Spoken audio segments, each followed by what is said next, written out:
പലപ്പോഴും എല്ലാ ഡിസൈനും ക്രിയേറ്റീവ് ആണെന്ന് നിർബന്ധമില്ല. As a creative director, what will be the 3 mistakes done by designers? ഒരുപാട് മിസ്റ്റേക്സ് ഉണ്ട്, പക്ഷെ 3 ചോദിക്കുകയാണെങ്കിൽ ഞാൻ ഒന്ന് പറയാം.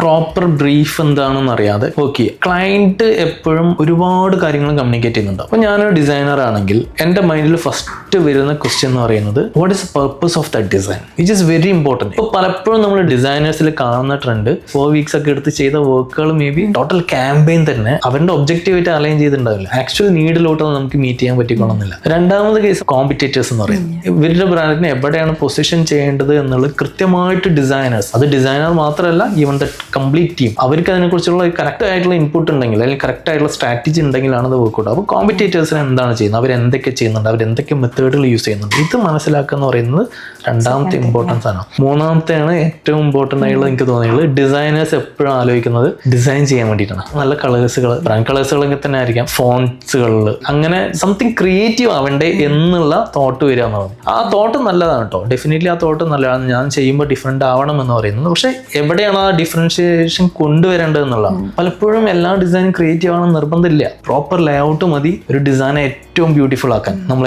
യൂസ് ചെയ്യുന്ന സ്റ്റൈലുകൾ, ഫോൺസുകൾ, അലൈൻമെന്റ്സുകൾ, ഇതും പലപ്പോഴും നമ്മുടെ ഡിസൈൻസിനെ ഭയങ്കര ബ്യൂട്ടിഫുൾ ആക്കും. ഒരു ഡിസൈനറും ഒരു കോപ്പി ഹെഡും കൂടി ക്ലോസ്ലി വർക്ക് ചെയ്യുമ്പോൾ ഏറ്റവും ബ്യൂട്ടിഫുൾ ആയിട്ടുള്ള ആഡ്സുകൾ ക്രിയേറ്റ് ചെയ്യപ്പെട്ടിട്ടുള്ളത്. ഈ ക്ലോസ്ലി കമ്മ്യൂണിക്കേഷന് മേ ബി ഡിസൈനറിന്റെ ആംഗിളും കോപ്പിയുടെ ആംഗിളും കൂടി പ്ലേ ചെയ്തിട്ട് വേറൊരു സാധനം വരാനുണ്ട്. അതാണ് ആക്ച്വലി അതിന്റെ ആ ക്രിയേറ്റിന്റെ ഏറ്റവും ബെസ്റ്റ് വേർഷൻ എന്ന് പറയുന്ന സാധനം. ആ ഒരു പ്രോപ്പർ ഡിസ്കഷൻ ഒക്കെ നടന്നു കഴിഞ്ഞാൽ നല്ല അടിപൊളി സാധനങ്ങൾ എപ്പോഴും വരാം.